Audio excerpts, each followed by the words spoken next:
Hello guys, सगळ्यांना नमस्कार माझा आणि माझ्या कॉपस्टार वाईन्सकडनं आपलं सगळ्यांचं स्वागत. तर आज आपण बघणार आहे ताजमहल आणि माझा आग्राचा शेवटचा व्लॉग. मी प्रयत्न करेल की तुम्हाला नक्कीच हा व्लॉग आवडेल. जस्ट निघालेलो आणि पुन्हा पकडलो गेलो आम्ही. आता माहिती चालू आहे की नाही तरी पण बघायला. सो आम्ही घेतली आहे तिकीट आणि फायनली बघी चालू झालो आहे.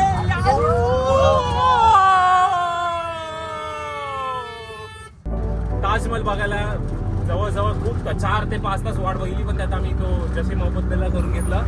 तिकडनं चाललो आहे ताजमहलला.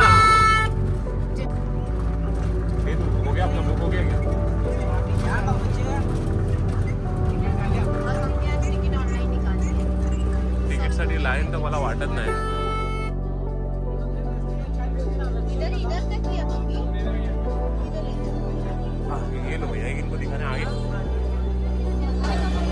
चलो तो गाईज, आम्ही फायनली ताजमहलच्या फक्त 5 मिनिटं लांब आहे. इकडनं आम्ही जाणार आहे ताजमहलला. बघू शकता तुम्ही, हा एंट्री गेट आहे. एंट्री गेटच्या इकडनं जायचं आहे आम्हाला. पुढे थोडं आणि तिकडे ताजमहल आम्हाला दिसणार आहे. इथे ताज रेस्टॉरंट आहे, बरंच काय काय गोष्टी आहे.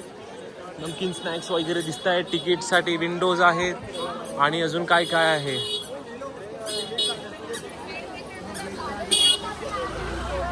फायनली आम्ही पोहोचलेलो आणि आमच्याकडे वेळ खूप कमी आहे, तर आम्ही चाललोय पूर्ण भीडमधून पुढे पुढे पुढे पुढे. माझे मित्रमंडळी पार्टी आहेत. आमच्याकडे जरा पण वेळ नाही, लगेच आम्हाला निघायचं तिकडनं. भाई येताना एवढा क्रेझी क्राऊड काय सांगू तुम्हाला. जवळ जवळ भाई आम्ही 1 ते 1.5 तास लाईन मध्ये उभं होतो. भाई पागल झालो पागल. आणि आता त्या चेरी ऑन द केक आहे की आमच्याकडे वेळ नाही आम्हाला फिरायला, कारण की लोक बोलतात 1.5 ते 2 तास मला फिरायला लागतात. आमच्याकडे एवढा वेळ आहे की आम्ही फक्त बघू शकतो ताजमहल. तर तुम्हाला दाखवतोय बघा, ताजमहलचा एंट्रन्स गेट आहे, तर तुम्ही बघू शकता. तो पाठी ताजमहल आहे. हे पूर्ण नक्षीकाम एवढं भारी आहे. टुरिस्ट स्पॉट बघू शकता तुम्ही, केवढी गर्दी आहे इथे की अक्षरशः एवढी गर्दी आहे की काय सांगू तुम्हाला. सो आमच्या पाठी आमची मंडळी उभी आहे पूर्ण. कुठे गेली भाई मंडळी? हे मंडळी पार्टी आहे, आम्ही सगळे चाललोय. या एक्साइटेड ब्रो? क्या कर रहे भाई? तेरा डील खत्म हुआ की नाही? तो काहीच नाही. फायनली बघू शकता, ब्युटी एवढी भारी जवळ डोळ्यासमोर आहे माझ्या. तिकडे काहीच लक्ष जात नाही, फक्त एकच ब्युटीकडे जात आहे. ब्युटी एवढी भारी आहे ना, फक्त बघा तुम्ही काय ब्युटी आहे गाईज. एक नंबर. बस एवढ्यासाठी मी एवढा फिरलेलो पूर्ण.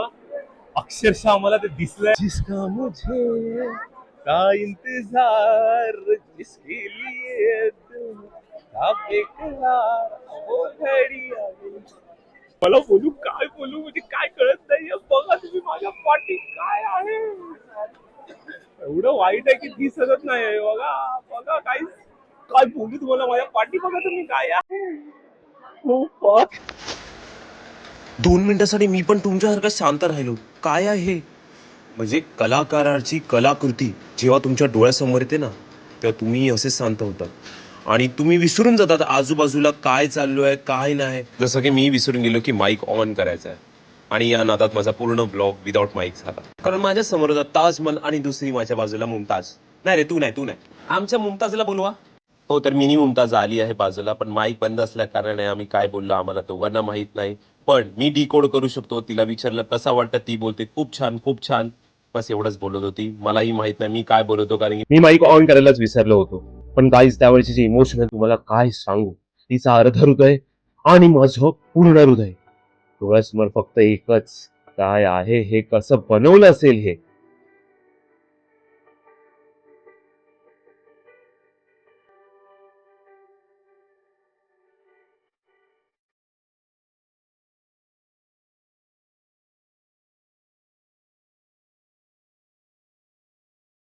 आपल्याला रिअल आनंद तेव्हाच होतो जेव्हा आपण एखादी गोष्ट फक्त आजपर्यंत लहानपणापासून आपण पुस्तकात पाहिले, संजी अचानक तुमच्या डोळ्यासमोर स्टोऱ्या, मूवीज, आजपर्यंत म्हणजे किती माध्यमांमध्ये मी हे फक्त एक गोष्ट ऐकली होती, बघितली होती, टीव्हीवर म्हणा, फोटोमध्ये म्हणा. पण प्रत्यक्षात जेव्हा आपण बघतो ना, बाजूला तुमचे मित्र खूप खुश असतील तरी पण तुम्ही स्पीचलेस होता आणि तुमच्या तोंडावर हास्य नसतं. तुमच्या तोंडावर एक विलक्षण अशी स्माईल असते, ती ह्याला बघून येते. म्हणजे ती कलाकृती. मी बोलतो आहे पण माझं मन अजूनही तिथेच होतं की नेमकं काय कसं कसं बनवलं असं. ताजमहलचं अपोजिट होतं हे म्युझियम. वेळेअभावी मी ते म्युझियम बघू शकलो नाही. जायची इच्छा नव्हती पण जावं तर लागणारच. पण जाण्या अगोदर लास्ट टाइम मी या ताजमहलला बघायचं होतं. आम्ही आमच्या मित्रांना जवळ केलं आणि आम्ही जेवढे एक्सायटेड दिसतोय पण आम्ही तेवढे एक्सायटेड नाहीये. का?